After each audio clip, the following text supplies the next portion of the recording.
வணக்கம் நேயர்களே. உளவியல் அறிவும் தொடரில் தொடர்ந்து பேசிக்கிட்டு இருக்கிறோம். இப்போ சமீபத்தில் ஒரு தகவல், ஆனால் அது ஒரு இட்டுக்கட்டப்பட்டு ஒரு மாதிரி அது பரப்பப்பட்டது. ஆனால் இருந்தாலும் அதற்கு பின்னாடி உள்ள விஷயங்கள பேசலான்றது தான் இந்த இதை பேசுகிறோம். கர்நாடகாவில் எய்ட்ஸால் பாதிக்கப்பட்டவர்கள் 7,000 இளைஞர்கள் அப்படின்னு ஒரு தவறான தகவல்களை பெங்களூரில் இருக்காங்க. போதை ஊசி மாதிரி தவறான பழக்கங்கள் அப்படின்ற மாதிரி கொண்டு வந்தாங்க. அது அந்த உண்மை இல்லை. அதாவது பல 10 ஆண்டுகளாக 56,000 பேர் இருக்காங்க. இளம் பருவத்தினர். அதாவது 18லேருந்து 28 வயசு இந்த மாரி உள்ள கேப் உள்ளவங்க இருக்கிறாங்கன்றதுனா, இவர்களாக அதை இட்டுக்கட்டி ஏதோ இப்போ தான் திடீர்னு 7,000 பேர் வந்த மாரி ஒரு தோற்றத்த ஒரு பிரபல தொலைக்காட்சி ஒளிபரப்பணும்னா, அந்த இது கூட அவர்ட்ட கேட்டுக்குவோம். அ ஒரு கோட்டு, ஒரு கண்ணாடி போட்டா அறிவாளின்னு நம்புற உலகமா இருக்குது இந்த உலகம். அப்போ அந்த மாரி விஷயங்களுக்கு எதிராக பார்க்கும்பொழுது, அது இல்ல அப்படின்னு. அதேமாரி காலேஜ் மாணவர்களுக்கு கட்டாய எய்ட்ஸ் பரிசோதனை அப்படின்ற மாரிலாம் தகவல்கள். அரசியலமைப்பு சட்டத்தில அந்த மாரி கிடையாது. எய்ட்ஸ் கட்டுப்பாட்டு வாரியமும் அது செய்யல. கியூஆர் கோடு அவங்க குடுத்துருக்கிறதுக்கு காரணம், யாருக்காவது சந்தேகம் இருந்தால் நீங்கள் அத பண்ணிக்கலாம். கியூஆர் கோடு மூலியமா அப்படின்றது தான் அது. சரி, இந்த மாரி விவகாரங்கள்லாம் தவறாக பரவுது. அதே நேரம் இன்றைய இளம் தலைமுறை, அதாவது ஒரு காலத்தில எய்ட்ஸ்னா ஒரு பயங்கரமான பயம் இருந்தது. இப்ப அது இல்லையோ? இன்னொன்னு எய்ட்ஸ்னா உடல் உறவு மூலியமா மட்டும் தான் பரவுன்ற எண்ணம் எல்லாருக்கும் இருக்கா? அது வேறு சில வகைகளையும் பரவும் அப்படின்றதும் நம்ம இன்றைய இளைய தலைமுறைக்கு அந்த நாலேட்ஜ் இல்லையா? இல்ல அத பார்க்க மறுக்கிறாங்களா? அப்படின்றத பத்திலாம் பேசுவோம். வணக்கம். வணக்கம் சார். இந்த தகவல் பிரகாரம் ம். அந்த தகவல் தவறு. ஆனாலும் இளைய தலைமுறையினர் அதிகமாக எய்ட்ஸால பாதிக்கப்பட்டிருந்தத நம்ம பார்க்குறோம். தமிழகத்திலேயும் போதை ஊசியுடைய தாக்கத்தால ம். எய்ட்ஸ் அதிகம் பரவுது அப்படின்னு. பொதுவாக எய்ட்ஸ்ன்றது பாலியல் உறவு, தவறான பாலியல் உறவு. அதாவது எய்ட்ஸ் வந்த ஒருவருடன் உறவு அப்படின்றவருக்கு எய்ட்ஸ் பரவும். எய்ட்ஸ் யாருக்கு பெரும்பாலும் இருக்குன்னா, மாறுபட்ட பல்வேறு ஆட்களோட உறவு வைத்திருப்பவர்கள், குறிப்பாக பாலியல் தொழிலில் இருப்பவர்கள். ம். அப்புறம் முறை தவறிய உறவுகள் மூலியமாக இந்த மாற்றுப்பாலின உறவுகள், இந்த மாதிரி விஷயங்கள்னால எய்ட்ஸ் பரவ ஆரம்பிச்சது. ட்ரூ. அது பாதுகாப்பான உறவு முறைன்னா பிரச்சனை இல்ல. ம். காண்டம் இந்த மாதிரி விஷயங்கள்னு சொன்னாங்க. அது ஒரு காலத்துல ஒரு பயமுறுத்துற விஷயமா இருந்தது எய்ட்ஸ்ன்றது. இன்றைய இளம் தலைமுறையும் சரி, இன்றைய அரசும் சரி, எய்ட்ஸ் பற்றி பெரிய அந்த விழிப்புணர்வை தொடராம விடுறோமோ? கண்டிப்பா சார். கண்டிப்பா. நான் 2004ல ஐ மீன் லைக் என்னுடைய முதிர்ச்சி பட்டத்தை நான் முடிக்கிறப்போ, போஸ்ட் கிராஜுவேஷன்.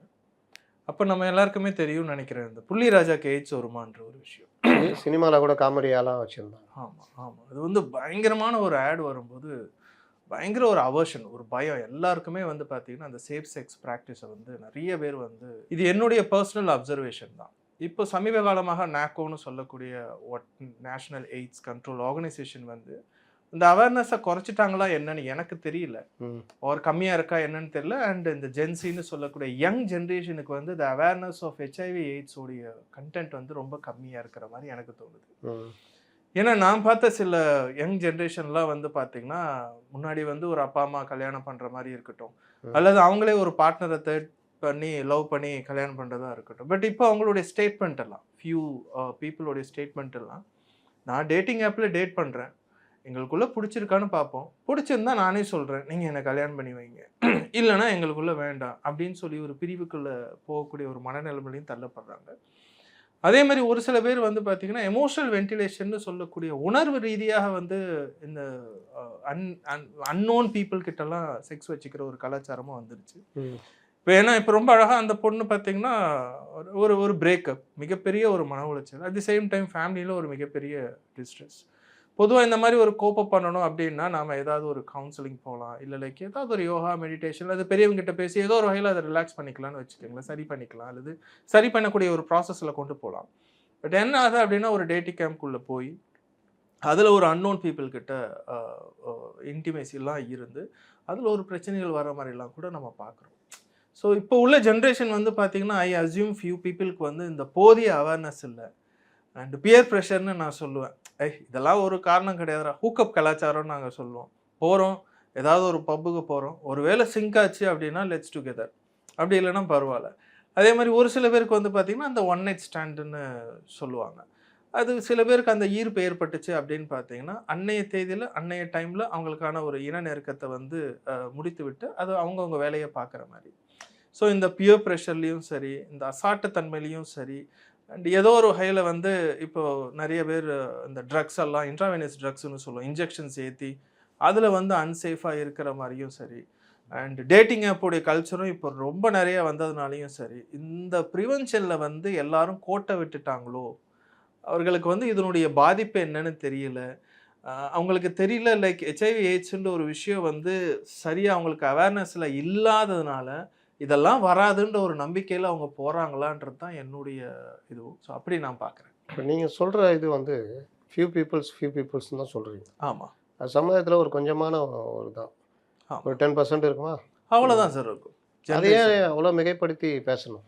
சார் நான் எப்படி பார்க்குறேன்னா சார், இப்போ இந்த டேட்டா வந்திருக்கு. அந்த டேட்டா இப்ப நீங்க சொன்ன உங்களுடைய கணிப்பின்படி முரணாக இருக்குதுன்ற மாரி நான் சொல்றேன்.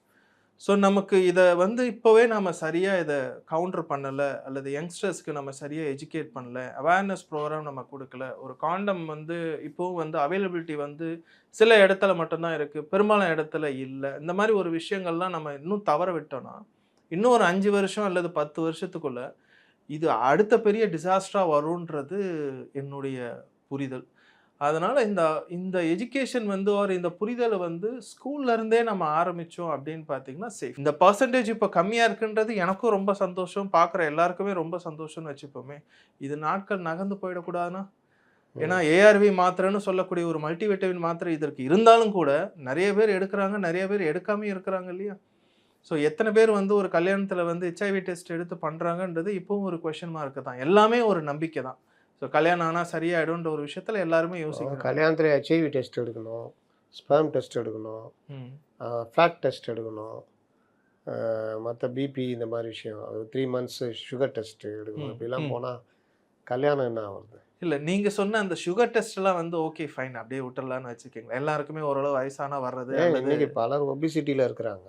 ஆமா. அப்போ அந்த ஃபேட் லெவல் டெஸ்ட்டு, ம். ஒபிசிட்டி ஒரு காரணமாக இருக்குது இந்த குழந்தை பேர் விஷயத்தில். ஆணுக்கும் பெண்ணுக்கும் சரி, ம். ஒபிசிட்டி ஒரு பெரிய பிரச்சனையாக இருக்குது. ம். இந்த இந்த இந்த ஈவி மெத்தட்லாம் வந்து இன்றைக்கி பிரசவத்தில் ம். பெரும்பாலும் செயற்கை கருத்தரித்தல், ம். அந்த இது ஃபெர்டிலிட்டி இது வந்து ரொம்ப பெருகி போச்சு. ம். அவங்க ஆஃபர்லாம் கொடுக்குறாங்க. இப்போவே வந்தீங்கன்னா உங்களுக்கு இப்படி தரோம், ம். 2 குழந்தை வேணா 1 குழந்தை இலவசன்ற மாதிரிலாம் கூட ஆஃபர் கொடுக்குறாங்க. ஆமா. அப்போ பேக்கேஜ். இந்த தீபாவளி ஆஃபரு, அட்சய திருதி மாதிரிலாம் வந்துடுச்சு. ம். அப்போ இந்த மாதிரி விவகாரங்களில் இந்த டெஸ்ட்டுகள்லாம் நீங்கள் சொல்கிற மாதிரினா, அப்போ இந்த மாதிரி டெஸ்ட்டுகள் தான் எடுக்கணும். நீர் கட்டி இருக்கிறதா, ம். கருப்பை பிரச்சனை ஏதாவது இருக்குதா, ம். ஆணுக்கு வந்து ஸ்பெர்ம் எப்படி இருக்குது, இந்த ம். ஸ்பெர்ம் லெவல் எப்படி இருக்குது, அந்த கூட எடுக்கணும். ஏன்னா இப்போ இந்த பிரச்சனை வந்து உயிர்கொல்லி நோயின்னு நம்ம சொல்றதுனால இது யாரும் ரிஸ்க் எடுக்க முடியாதுல்ல. இப்போ என் மருமகனுக்கோ மருமகளுக்கோ வந்து ஒரு டயபிட்டிஸ் இருக்கு, ஒரு ஏர்லி கேன்சர் வந்துச்சு, யாருமே எக்ஸ்பெக்ட் பண்ணல அப்படின்றது ஒரு பக்கம். அந்த ஹெச்ஐவி எய்ட்ஸ்ன்றது சொல்றது வந்து நிறைய பேர் வந்து ஒரு பிளட் டொனேஷன் பண்ணதுனால வந்துச்சு, இல்லை ஒரு ட்ரக்ஸ் எடுத்து வந்ததுனால வந்துச்சுன்னு நம்ம பிளட் சொன்னாலும் டொனேஷன் கூட பண்ணால் எப்படி வரும்? சில இன்ஃபெக்டட் பீப்புள் கிட்ட அந்த டெஸ்டிங் ப்ரொசீஜர்ஸ் இல்லாமல் சில இடத்துல பண்ணும்போது, பட் இதை இப்போ நிறைய ரூல் அவுட் பண்ணிட்டாங்க, இப்போதைக்கு வராது. பட் ஸ்டில் யாருமே அந்த பாலியல் இல்லாமல் வராதுன்றதான மிகப்பெரிய ஒரு மித்தம் பிம்பமாக. ஆனால் எய்ட்ஸ் வந்து சிரிஞ்சு மூலியமா பரவுதுன்றது தான். இப்போ தமிழ்நாட்டிலே ஒரு இது கொடுத்தாரு மா சுப்பிரமணியம், முன்னாள் அமைச்சர். ஒரு இது அதிகமாக இளம் பருவத்தினர் பாதிக்கப்பட்டிருக்காங்க. ஆமாம். சிரிஞ்சு ஒரே சிரிஞ்சை பலரும் யூஸ் பண்ணுறது, ஆமாம். இந்த போதை மருந்தை ஏற்றுறது, பவுட்ரை மாத்திரையே பவுடர் ஆக்கி தண்ணியில் கலந்து எல்லாரும் ஏற்றிக்கிறது, ஹை எஃபெக்ட் வர்றதுக்காக பண்ணுவாங்க. அப்போ அந்த விவகாரங்கள்னால கொஞ்சம் அதிகமாக பரவுது. கண்டிப்பா. ஏன்னா அந்த ட்ரக் உள்ள போகும்போதோ அல்லது ஆல்கஹால் உள்ள போகும்போதோ பியாண்ட் த லிமிட்டேஷன்ல உள்ள போச்சு அப்படின்னு பார்த்தீங்கன்னா, இப்போ நான் பேசுகிறேன், நீங்கள் கேட்குறீங்கன்னா இந்த ஃப்ராண்டல் ஏரியாலாம் வந்து வேலை செய்யாது. ரொம்ப இம்பல்சிவாக எதை வேணாலும் பண்ணலாம், அசாட்ட தைரியமாக பண்ணலான்ற ஒரு விஷயத்துல தான் நிறைய பேர் அந்த பண்ணி சிரிஞ்சு மாட்டிக்கிறாங்க. இப்போ நான் ஒருத்தர் யூஸ் பண்ணுறேன், ஆமாம், நான் யூஸ் பண்ணிட்ட சிரிஞ்சை அப்படியே இன்னொருத்தர் யூஸ் பண்ணுறாங்க. கரெக்ட். ஒரு 10 பசங்க ஒன்று சேர்றாங்கன்னா ஒரே சிரிஞ்சை எல்லாரும் ஏற்றிக்கிறாங்க.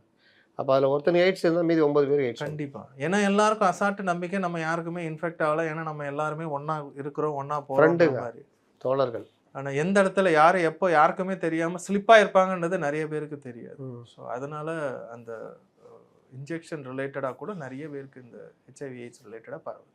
சரி, இந்த இந்த அந்த இதில் இந்த மாதிரி செய்திகள் வரும்பொழுது ம். ரொம்ப பேர் இந்த வாட்ஸ்அப்பில் மற்ற இதுலலாம் இந்த ஓஏ கலாச்சாரம், ம். லிவிங் டுகெதரு, இந்த மாதிரி பல விஷயங்களை சுட்டி காட்டுறாங்க. ம். அப்புறம் அந்த மாதிரி பெங்களூர் போன்ற மாநிலங்கள், அந்த சிட்டிஸ் வந்து பப் பல கலாச்சாரம். மாநிலங்கள்லேருந்து எல்லோரும் வந்து புழங்குற இடமா இருக்கிறதுனால ம். எளிதில் இந்த மாதிரி கலாச்சாரம் வருது. இன்னொன்று இந்த தன்மைகள் நீங்கள் ம். பார்த்தீங்கன்னா வடகிழக்கு மாநிலங்களில் தான் இந்தியாவில் எய்ட்ஸ் அதிகமான ஒரு இருக்கிறதுக்கான இது சொல்கிறாங்க. கண்டிப்பா. அப்புறம் கர்நாடகா 3வது இடம் இருக்குது. ம். அது காரணம் சொல்கிறது வந்து பல மாநிலங்கள்லேருந்து வர குமிகிற ஒரு இடம். ஹை ப்ரொஃபைல் சிட்டியாக ஆமா. இருக்கிறதுனால ஒரு தான் ஹப் மாதிரி காரணம். ஆயிடுச்சு. அந்த மாதிரி அப்படின்னு சொல்கிறாங்க. அது என்ன ஓஏ கலாச்சாரம், அது என்ன living together? Sir live in ரிலேஷன்ஷிப்பை பொறுத்த வரையும் அதை நான் வந்து பாதுகாப்பாக தான் நான் நினைக்கிறேன் சார். ஏன்னா அவங்க 2 பேருக்குள்ள வந்து அதை தவிர வேற எந்த பார்ட்னர்ஸும் இருந்த மாதிரி நான் பார்த்த அனுபவத்தில் எதுவும் இல்லை. பட் சொல்கிற மற்ற விதத்தில் இந்த ஹூக்கிங் கல்ச்சராக இருக்கட்டும், ஆர் லைக் ஒன் நைட் ஸ்டாண்டாக இருக்கட்டும், ஆர் லைக் ஒன் நைட் ஸ்டாண்ட்னா ஒரே ஒரு நாள் மட்டும் அவர்கள் இருவரும் உடல் ரீதியாக இணைவார்கள். அதுக்கப்புறம் அவங்க வேலையை பார்த்துப்பாங்க, இவங்க வேலையை பார்த்துப்பாங்க. அதோட அவங்களுக்கும் இவங்களுக்கும் சம்மந்தமே இல்லாத மாதிரி அவங்க ஒர்க்கை பார்த்துக்கிட்டே இருப்பாங்க. அண்ட் யாருமே வெளியில் பார்த்தா கூட பெருசாக எதுவும் பேசிக்க மாட்டாங்க. இது யூஸ்வலாக பப் ஆர் வெஸ்டர்னைஸில் இது ரொம்ப ஃபேமஸ். இதில் வந்து இப்போ இந்த பப் கலாச்சாரத்தில் இது ரொம்ப, ஏன்னா நிறைய பேர் ஏன் இந்த மாதிரி ஹூக்கிங்கில் எடுக்கிறாங்க, ஆர் லைக் ஹூ கல்ச்சர்னு சொல்லக்கூடிய விஷயங்கள், ஆர் ஒன் நைட் ஸ்டாண்ட்லாம் வந்து பார்த்திங்கன்னா ஏதோ ஒரு வகையில் அவங்களுக்கு ஒரு அன்ரிசால்வ்டு பிஸ்னஸ்ன்னு சொல்கிற மாதிரி ஒரு மனப்பிரச்சனை, ஒர்க் ஸ்ட்ரெஸ்ஸு, ஃபேமிலி ஸ்ட்ரெஸ்ஸு, இப்படி ஏதோ ஒரு வகையில் கோப்பப் பண்ணலான்றது இந்த மாதிரி ஒரு பப்பில் போய் பியர் இன்ஃப்ளூயன்ஸில், அதாவது ஒத்த வயதில் இருக்கக்கூடிய சேம் ஏஜ் குரூப்பில் இருக்கக்கூடிய பியர் இன்ஃப்ளூயன்ஸில் இப்படி சூஸ் பண்ணுற மாதிரியும். நீங்கள் சொல்கிற இந்த ஃபேமிலி ஒர்க்கு இதெல்லாம் வந்து இந்த யங்ஸ்டர்ஸுக்கு என்ன அவ்வளோ பெரிய விஷயம்? அப்படி தான் சார் இருக்குது. ஏன்னா எல்லாருமே மல்டிபிள் ஷிஃப்டில் ஒர்க் பண்ணுறாங்க. அந்த வீக்கெண்ட் சாட்டர்டே பண்ணுறாங்க. எப்படி வேலை தானுங்க செய்கிறாங்க. அவங்க அப்படி நினைக்கிறார்கள். இப்போ நம்ம வேலை பார்க்குறோம், அதற்கான ஒரு ஊதியம் கொடுக்குறாங்கன்றது தான் நம்மளுடைய மைண்ட் செட்டு. இப்போ அவங்களுக்கு என்ன அப்படின்னா அந்த ஊதியமும் இருந்து இது ரொம்ப ஸ்ட்ரெஸ்ஸாக இருக்கிற மாதிரி அவங்க அசியூம் பண்ணிக்கிறாங்க. ஏன்னா நான் பார்த்த யங் பட்டீஸ் ஆஃப் ஐடிலலாம் வந்து பார்த்தீங்கன்னா எப்போவுமே அந்த லேப்டாப் ஓப்பன் பண்ணி இருக்கிற மாதிரி இருக்கும், லாகின்ல இருக்கிற மாதிரி இருக்கும், கால் அட்டன் பண்ணுற மாதிரி இருக்கும். ஷிஃப்ட் பேசிஸில் வந்து அது ஒர்க்கில் ஒன்று ஒருத்தர் பாரம் இழுக்கிறாரு, ஒருத்தர் வண்டி ஓட்டுறாரு, கவர்மெண்ட் பஸ் ஓட்டுறாரு, அவர் காலையிலேருந்து நைட் வரைக்கும் ஓட்டிகிட்டு இருக்காரு. எவ்வளோ பிரச்சனைகள். இப்போ நம்ம எங்கேயா கிளம்பி வர்றோம்னா அந்த நடுவில் எவ்வளோ பேர் குறுக்க வருவான், அது வருவான், டென்ஷன் ஆகும். இப்போ கூட நான் வரும்போது ஒருத்தர் கிராஸ் பண்ணி போகிறாரு, மறுபடியும் வேடிக்கை பார்த்துட்டு இப்போ அப்படியே அவருக்காக ஸ்லோ பண்ணாலும் நான் ஸ்லோ பண்ணப்போ அங்கேயே நிற்கிறார். அவருக்கு அந்த பிரஞ்சையே இல்லை, அவர் தான் உலகம் நினச்சிக்கிட்டு இருக்கார். அப்போ இந்த மாதிரி டென்ஷன் இது பண்ணிட்டு போங்க நடு ரோட்டில் நின்றுட்டு இருக்கிறீங்கன்னு சொல்லிட்டு நம்ம வர்றோம். கொஞ்ச நேரத்துக்கு நம்ம மைண்டில் அது ஓடுது. இந்த மாதிரி இருக்காங்களா பைத்தியக்காரங்க, அடிப்பட்டானா வருது. இன்னைக்கு கூட கள்ளக்குறிச்சியில் ஒரு ஆக்சிடெண்ட் பார்க்குறேன். ஒரு பெரியவர் அப்படியே மொல்லமாக ஹைவேஸில் கிராஸ் பண்ணுறாரு. அந்த லாரிக்காரனும் வர்ற ஸ்பீடுக்கு கொஞ்சம் ஸ்லோ பண்ணியிருக்கலாம், இல்லாட்டி கொஞ்சம் ரைட் வாங்கி போயிருக்கலாம். விபத்துக்குள்ள ஆயிடுச்சு. ஆள் அடி படுகாயம். இது மாதிரி சாலையில் கிடக்கும்போது இன்னும் சில பேர் வந்து செல்ஃபோன் வச்சுக்கிட்டு ரோடு கிராஸ் பண்ண இருக்காங்க. செல்ஃபோன் வச்சு ரோடு கிராஸ் பண்ணுறாங்க. அது வச்சிருந்தா கூட பரவாயில்ல சார். நான் பார்க்குறப்போ யூடியூப் பார்த்துட்டு ரோட்டில் நடக்கிறவங்களாம் இருக்கிறாங்க. ரோடு கிராஸ் பண்ணுறதுன்றது ஒன்றை மாதிரியே ஒருத்தன் காருக்குள்ளேயும் அதே மாதிரி பார்த்துட்டு வந்தாலும் ஏற்றி இறக்கிடுவோம். அங்கே தான் ஆக்சிடென்ட் நடக்குது. அதுக்கப்புறம் உங்கள் செல்ஃபோன் மேலே ஏதாவது ஏறி இறங்கும், இல்லாட்டி கீழே விழுந்தீங்கன்னா அவனை தூக்கின்னு போயிடுவான், உங்களுக்கு அடிபட்டுரும். அந்த செல்ஃபோன் மாதிரி 4 செல்ஃபோன் வாங்குற செலவு பண்ண வேண்டியிருக்கும். செலவு அப்புறம் 4 மாதம் ரெஸ்ட் எடுக்க வேண்டியிருக்கும். இந்த மாதிரி பல பிரச்சனை, நிறைய பிரச்சனைகள். அப்போ இந்த மாதிரி டென்ஷன்லாம் பார்த்துட்டு வரோம். அப்போ ஒரு பேருந்து ஓட்டுறவருக்கு எவ்வளோ டென்ஷன் இருக்கும். கண்டிப்பாக சார். கொஞ்சம் இப்படி பண்ணால் ஒரு பைக்காரன் உள்ளே போடுவான், ஒரு ஆட்டோ உள்ளே போடுவான், ஒரு காருக்காரன். இன்னைக்கு கார் ஓட்டுறவங்களாம் எந்த உலகத்தில் வாழ்கிறாங்கன்னு எனக்கு தெரியல. ஏன்னா அவன் உலகத்துக்குள்ளே இருக்கான். இப்படியே அலாயிரம் பாறான், உள்ளே போய் பார்த்தா ஏதோ செல்ஃபோனை பார்த்துட்டு இல்லை வீடியோ போட்டு பார்த்துட்டு ஓட்டிகிட்டு போகிறான். இன்னைக்கு அப்படி தான் போகுது காலம். ஏன்னா ஃபுல் ஏசி, நீங்கள் யாரும் அவனை கேட்கவும் முடியாது. தட்டினீங்கன்னா அவர் வந்து அவருடைய உரிமையை பறிச்ச மாதிரி வந்து சண்டை போட்டுட்டு இருப்பார். அப்போ இதெல்லாம் சமாளிக்கிற அவங்களுக்கு இல்லாத ஸ்ட்ரெஸ்ஸாக இவங்களுக்கு இருந்துருப்போம். இதில் ரெண்டாக நான் பார்க்குறது என்னென்னா, இப்போ நீங்கள் கடைசியாக முடித்த அந்த கார் ரிலேட்டட் ஈஸி டிரைவிங்கை பொறுத்தவரையும் நான் நிறைய இடத்துல பார்ப்பேன். கிட்டத்தட்ட ஒரு 10 காரில் 8 கார் டென்ட்டில் தான் ஏதாவது ஒரு இடத்துல இடிச்சிட்டு இருக்கும். ஆமாம். ஏன்னா அதை பற்றி அப்படி தான் இருக்கிறாங்க. டிரைவிங் அப்படி ஆகிப்போச்சு. பிகாஸ் அவங்களுக்கு பொறுத்தவரையும் நீங்கள் சொன்ன மாதிரி அந்த டிஸ்ட்ராக்ஷன் ஆன் டிரைவிங்கில் நிறைய இருக்கிறதுனால அப்படி ஆகுது. ரெண்டாவது, ஒரு மிடில் ஏஜ் பீப்புள் பார்க்கக்கூடிய ஒர்க் ஸ்ட்ரெஸ்ஸை வந்து ரொம்ப ப்ரொடக்டிவாக பார்க்குறாங்க. நான் உழைக்கிறேன், என் குடும்பம் நல்லா இருக்குல்ல, தி எண்ட் ஆஃப் த டே அந்த கம்பெனி கொடுக்குற அல்லது அந்த பிஸ்னஸ் கொடுக்கக்கூடிய வாழ்வாதாரம் வந்து என் வாழ்க்கையை அடுத்த லெவலுக்கு கொண்டு போகுதுன்ற ஒரு ஒரு ஒரு புரிதல் அவங்களுக்கு. நான் பார்க்குறது என்னன்னா, இவங்களுக்கு வந்து அந்த ஒர்க் பண்ணி அவங்களுக்கு ரெவென்யூ வந்து ஒரு ஃப்ளாட், ஒரு கார் வாங்கினாலும் கூட அதை ஒர்க் ஸ்ட்ரெஸ்ஸை வந்து ரொம்ப டிஸ்ட்ரெஸ்ஸாக பார்க்குறாங்க. ரொம்ப ஒரு பெரிய வழியாக பார்க்குறாங்க. பிறந்ததே வழி தான். ஆமாம். ஸோ அந்த வலியை நிவர்த்தி பண்ணுறதுக்கு வந்து நான் நிறைய பேருக்கு யூஸ்வலாக வந்து நம்ம அந்த மெடிடேஷன் போகலாம், இல்லை ஒரு ட்ரிப்பு போகலாம், இல்லை ஃபேமிலியோடு இருக்கலாம், இல்லை நல்லா தூங்கலாம், இல்லை பிடிச்ச ஹெல்த்தி ஃபுட்டை சாப்பிட்லான்றது ஒரு ரகம்னு வச்சுக்கோங்களேன். ஆனால் சில ரகங்கள் என்ன, அல்லது சில பேர் என்னென்னா இந்த பப் சாட்டர்டே சண்டே ஆனால் நைட்டு ஃபுல்லாக தூங்காமல் இருக்கணும், இல்லை நைட்டு ஃபுல்லாக ஏதாவது பார்ட்டி ட்ரக்ஸ்னு சொல்லக்கூடிய ஏதாவது ஒரு போதைப் பொருளை எடுக்கணும், இல்லை இந்த மாதிரி ஒரு பப்புக்கு போகணும், அதுவும் குடிச்சிட்டு அங்கே இருந்தாலும் பரவாயில்ல, ஒரு வாட் எவர் இட் மேபி அதில் இருக்கிற பவுன்சர் வச்சு வீட்டுக்கு வந்தாலும் பரவாயில்ல, இல்லை கேப் பிடிச்சி வந்தாலும் பரவாயில்ல, நம்மளே தான் காரை ஓட்டணும்னு சொல்லி ஓட்டி அது அவங்களுக்கு பிரச்சனை, போகிறவங்களுக்கு பிரச்சனை, அவ்வளோ விஷயம். இதெல்லாம் ஒரு பக்கம் பேரலாக இருந்தாலும் அந்த அன்சேஃப் செக்ஸும் ஒரு பக்கம் பேரலாக இருந்துக்கிட்டு தான் இருக்கு. ஒருவேளை எல்லாருக்கும் அந்த அவேர்னஸ் வந்துச்சு, ஒரு நிமிஷம் யோசிச்சாங்க, அந்த எல்லாருக்குமே ஒரு கெப்பாசிட்டி இருக்கும், ஒரு டாலரன்ஸ் இருக்கும் அந்த எடுக்கக்கூடிய ஒரு போதைக்கு. அது எடுக்கிறாங்க எடுக்காத அது அவங்களுடைய விருப்பம். இதுக்கு மேலே நமக்கு போச்சு அப்படின்னா நம்மளுடைய சுயநிலைவை இழந்து விடுவோம், அல்லது நம்ம யாருன்னு தெரியாதுன்னு சொல்லி ஓரளவு விழிப்புணர்வு. நீங்கள் சாதாரணமாக இருக்கிறோம், போதை எடுக்கிறோம், போதையில் மூழ்கின பிறகு எப்படி விழிப்புணர்வு வரும்? அது அவேர்னஸ் இருக்கணும். அதுக்காக தான் நான் சொல்கிறேன் சார். அந்த டாலரன்ஸ் வந்து இப்போ சில பேருக்கு 2 ஸ்மால் இருக்கலாம், 2 லார்ஜ் இருக்கலாம். ஆனால் நான் சொல்கிறது ட்ரக்ஸ், நார்காட்டிக் ட்ரக்ஸுக்கு இது அப்ளிகபிள் ஆகாது. சொல்கிறது ஆல்கஹாலாக இருக்கும். ஸோ அந்த ஒரு ஒரு ரெஸ்பான்சிபிளாக குடிக்கிறதுலாம் சொல்லுவோம் இல்லைங்களா, குடி ஒன்றை குடித்து விடாமல் குடின்ற மாதிரி சொல்லுவாங்க இல்லையா. ஸோ அந்த மாதிரி ஒரு மாட்ரேஷனில் இருந்தாங்கன்னா சேஃப். ஸோ தட் இந்த மாதிரி ஒரு பாலியல் ரீதியான ஒரு அழைப்புகள் வரும்போது கண்ணோட கண் பார்த்து இல்லை அப்படின்னு சொல்லிட்டாங்கன்னா இட் இஸ் வெரி சேஃப். பரவாயில்ல பார்த்துக்கலான்ற ஒரு சின்ன வார்த்தை தான் இன்னைக்கு நிறைய பேர் இன்ஃபெக்ட் ஆகிறாங்கன்றது என்னுடைய புரிதல். அது ஓயோன்றது நம்ம எல்லாருக்கும் தெரிஞ்ச மாதிரி, எனக்கு தெரிஞ்சு இது 8 வருஷத்துக்கு முன்னாடியில இருந்து ஆரம்பிச்சிருக்காங்க. ஓயோன்றது ஒரு ஏதோ ஒரு ஹோட்டல் யார் வேணாலுமே வந்து பார்த்தீங்கன்னா புக்கிங்ஸ் பண்ணிக்கலாம். முன்னாடினா ஒரு ஹோட்டல் புக்கிங்னா 12 hours ஆர் 24 hours மாதிரி இருந்துச்சு. இது வந்து அவர் பேசிஸில் கூட ஃபிக்ஸ் பண்ணிக்கலாம்.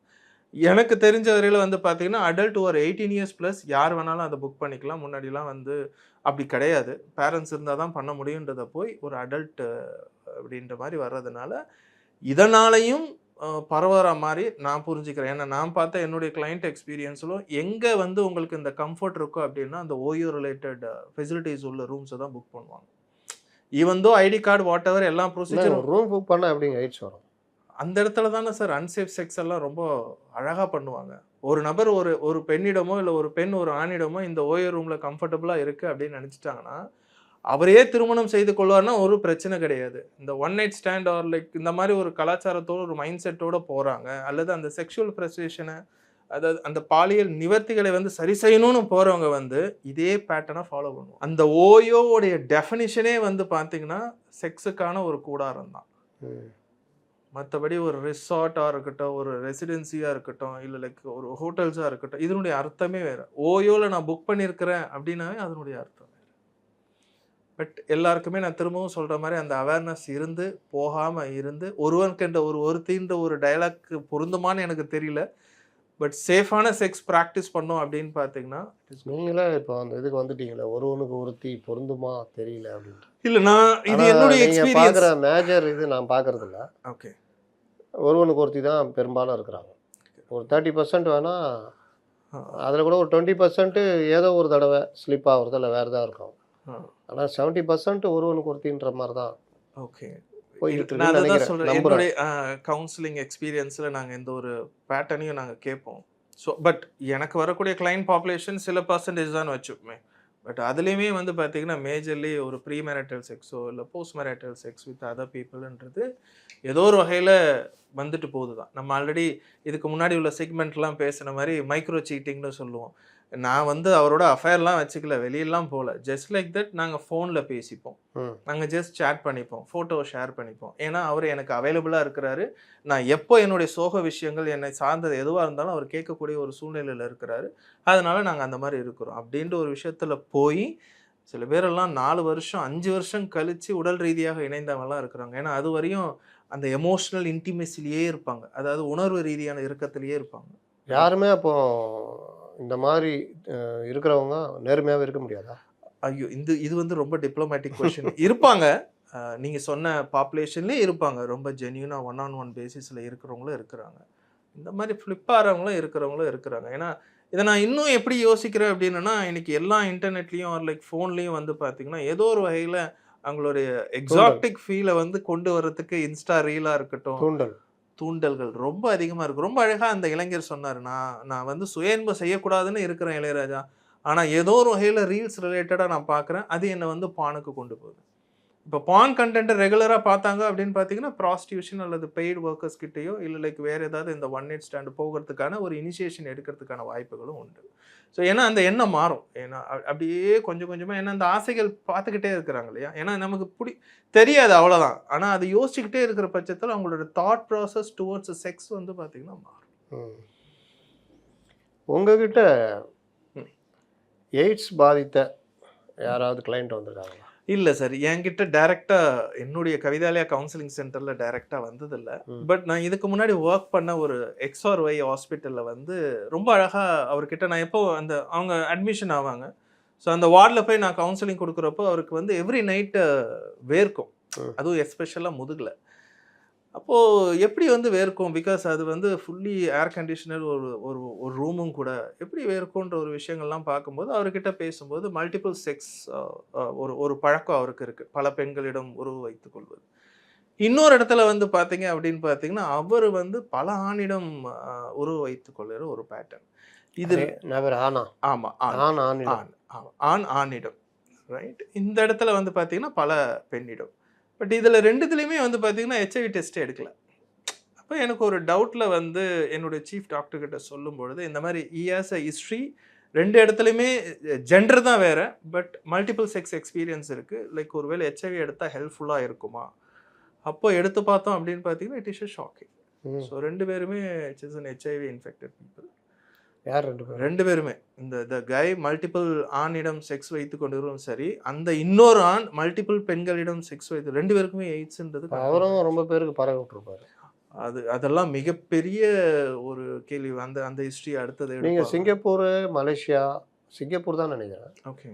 செக்ஸ் ஒர்க்கர்ஸ் வந்து அவங்க செக்ஸ் ஒர்க்கராக தான் பார்க்குறாங்க, ப்ராஸ்டியூட்டாக பார்க்கல. அப்போ அவங்களுக்கு வந்து சர்டிஃபிகேட்லாம் கொடுத்து முறையாக கவர்மெண்ட் பண்ணுது.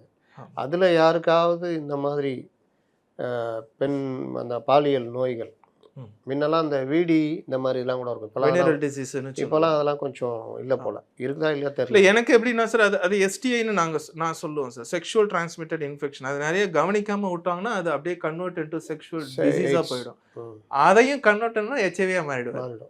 அப்போ அந்த மாதிரி ஏதாவது யாராவது பாதிக்கப்பட்டு வராருன்னா அவர்கிட்ட கேட்கும் பொழுது, நான் இந்த மாதிரி இடத்துக்கு போனேன், எனக்கு வந்துச்சுன்னா இம்மீடியட்டாக எந்த லேடி அந்த செக்ஸ் ஒர்க்கர்னு அவங்கள பிடிச்சி பண்ணுற வரைக்கும் அந்த எண்டு வரைக்கும் போயிடுவாங்க கவர்மெண்ட்டே அப்படின்னு. இப்போ நீங்கள் சொல்கிற இந்த நபர் வந்து மல்டிபிள் செக்ஸ் வித் விமன்னா, ஆனால் வந்து அதுக்கப்புறம் யாரும் அதை ட்ராக் பண்ணியிருக்க மாட்டாங்க. இருக்கும் சார். இதை பேசும்போது இதை சொல்லணும்னு நினச்சேன். ஒரு திரையரங்கில் வேலை பார்க்கக்கூடிய அந்த பையன் சார், எனக்கெல்லாம் ரொம்ப மனசு கஷ்டமாக இருந்துச்சு, ஏன்னா நான் போய் எதுவும் பேச முடியாத ஒரு சூழ்நிலை. ஆனால் அவன் வந்து சேம் செக்ஸ் பார்ட்னர்ஸை தான் வச்சுருக்கான்னு வச்சுக்கோங்களேன். இதை அந்த ஓட்டர் உரிமையாளரில் ஒன் ஆஃப் கேன்டீன் ஹெட்டு வந்து இதை பார்த்து தெரிஞ்சு அவனை வந்து அந்த எல்லாருமே சேர்ந்து கேங் ரேப் பண்ணியிருக்காங்க அந்த பையனை. ரொம்ப அழுது என்கிட்ட சொல்லும்போது, ஏன் நீ போலீஸுக்கு போகலாமே, எனக்கு இந்த ஊரில் யாருமே கிடையாது சார், நான் எப்படி போலீஸுக்கு போகிறது, எனக்கும் இதை எப்படி பண்ணணும், ஒரு லைக் லீகலாக கொண்டு போய் ஹெல்ப் பண்ணலாமான்னு தோன்றப்போ ஏதோ ஒரு சூழ்நிலை சந்தர்ப்பங்கள் என்னால் முடியலன்னு வச்சுக்கோங்களேன், நீ முதல்ல இந்த வேலையை விட்டு போயிடு அப்படின்றப்போ பாரிஸில் ஒரு ஹோட்டலில் வேலை பார்த்துருக்காரு. பட் அங்கேயும் இதே மாதிரி ஒரு பிரச்சனை தான். அந்த சேம் செக்ஸ் அட்ராக்ஷன் உள்ளவங்க எப்படியாவது அந்த கண் பார்வையில் கண்டுபிடிச்சி இவன் அந்த நபரை சார்ந்தவர் தான் சொல்லியது, உனக்கு இந்த ஊரே செட் ஆகுது, பேசாமல் நீ உன் ஊருக்கு கிளம்பிடுன்னு சொல்லி ஒரு ஆலோசனை பேசுகிறப்போ அவன் கிளம்புனான். ஆனால் அந்த இடத்துல தான் போய் செக் பண்ணி பார்க்குறப்போ தெரியுது அவனுக்கு HIV AIDS இருக்கு. அதுலேயும் இது வந்து ஒரு 3-4 வருஷத்துக்கு முன்னாடி உள்ள கேஸுன்னு வச்சுக்கோங்களேன். இப்போ அதுலேயும் வந்து பார்த்தீங்கன்னா அந்த ஊருக்காரங்க அல்லது அவங்களோட ஒரு கல்யாணம் பண்ண சரியாயிடும்ன்றாங்க.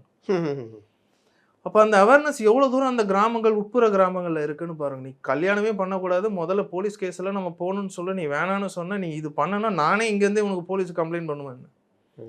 ஸோ இதெல்லாம் வந்து உண்மையிலே தர்ம சங்கடமான. ரொம்ப அழகாக அந்த நபர் சொன்னார், சார் எல்லா இடத்துலையுமே நான் லேப் டெஸ்ட் போயிருக்கேன், எங்கே போனாலும் நான் இந்த கண்டென்ட்லாம் சொன்னேன்னா என்னை பாலியலாக பார்ப்பாங்க, அப்ரோச் பண்ணுவாங்க. நீங்கள் ஒருத்தர் தான் சார் என்னை அப்ரோச் பண்ணலன்னு சொல்கிறது எனக்கு அதை பெரிய பெரிய ஷாக். ஏன்னா அப்போ இவர் போகிற இடத்துலலாம் இவரை மிஸ்யூஸ் பண்ணியிருக்காங்க அப்படின்னா. இந்த இடத்துல எனக்கு இன்னொரு கேள்வி. ஒரு பெண் பார்த்து ஒரு ஆண் ஈர்ப்படைகிறதுன்றது சகஜமான ஒரு விஷயம். கரெக்ட். அதான் நம்ம இயற்கை அப்படி தான் நம்மளை படைச்சிருக்கு. ஆமாம் சார். ஆனால் சாதாரணமாக இந்த மாதிரி இருக்கிற ஆட்கள் கூட ம். திருநங்கை விட்டுருங்க, ஆ. ஆணோட ஆணுன்ற விஷயங்களில் கூட அவர்கள் திடீர்னு எப்படி ஈல்ட் ஆகுறாங்க? சூப்பர் சூப்பர் அழகான கேள்வி சார். இதில் 2 சார். ஆனால் நான் ஏன் பார்த்த அனுபவத்தில் சின்ன வயசில் பாலியல் ரீதியாக ஏதோ ஒரு வகையில் அந்த சொந்தக்காரங்க, பக்கத்து வீட்டுக்கு, எஸ்பெஷலாக அந்த பக்கத்து வீட்டுக்காரங்க, ம். 2வது கேட்டகரி சொந்தக்காரங்கன்னு நான் சொல்லுவேன். அல்லது ஸ்கூல்லேருந்து டியூஷன்லேருந்து போயிட்டு வர ஒரு இடமா இருக்கட்டும், இந்த மாதிரி ஒரு இடத்துல சில ஆண்கள் பாலியல் ரீதியாக அந்த அந்த செமி செக்ஸ்ன்னு சொல்லுவாங்க, அந்த ஓரல் செக்ஸ் இந்த மாதிரிலாம் நடந்துருச்சுன்னா, ஒரு கட்டத்தில் அவங்க அடோலசன்ஸ் வரும்போது, ஒரு 13 வயசு குமர பருவத்தில் வரும்போது என்ன ஆகுனா, அவங்களுக்கு வந்து ஆண் மேலே ஆசை வந்துடும். ஆனால் இவங்களெல்லாம் டெஸ்ட் எடுத்து பார்த்தீங்க, ஹார்மோனல் டெஸ்ட்லாம் எடுத்து பார்த்தீங்கன்னா எல்லாம் பக்காவாக நார்மலாக இருக்கும். ஈவன் எண்டோக்ரைனாலஜிஸ்ட் கூட சொல்லுவார், it's all with your mind, இதெல்லாம் ஒன்றுமே கிடையாது, நீங்கள் தான் மாற்றிக்கணும்னு சொல்லுவாங்க. இதில் வந்து மேஜர்லி வந்து பார்த்தீங்கன்னா அந்த ஏர்லி செக்ஷுவல் அபியூஸ் தான் சார் முக்கியம். எனக்கு தெரிஞ்சு வங்கியில் ஒரு மேனேஜரு, ம். என்னுடைய ஸ்கூல் லைஃப் ஃப்ரெண்டு ஒருத்தன். அவர் எப்படின்னா நீங்கள் சொல்கிற மாதிரி தான், குரோமோசைஸ் வைஸ் பார்த்தீங்கன்னா அவர் ஒரு ஆண் தான். கரெக்ட். ஏன்னா கல்யாணம் ஆகி குழந்தெல்லாம் இருக்குது அவர். கரெக்ட். ஆனால் அவர் வந்து இந்த மாதிரி இதில் ஈர்க்கப்பட்டார்.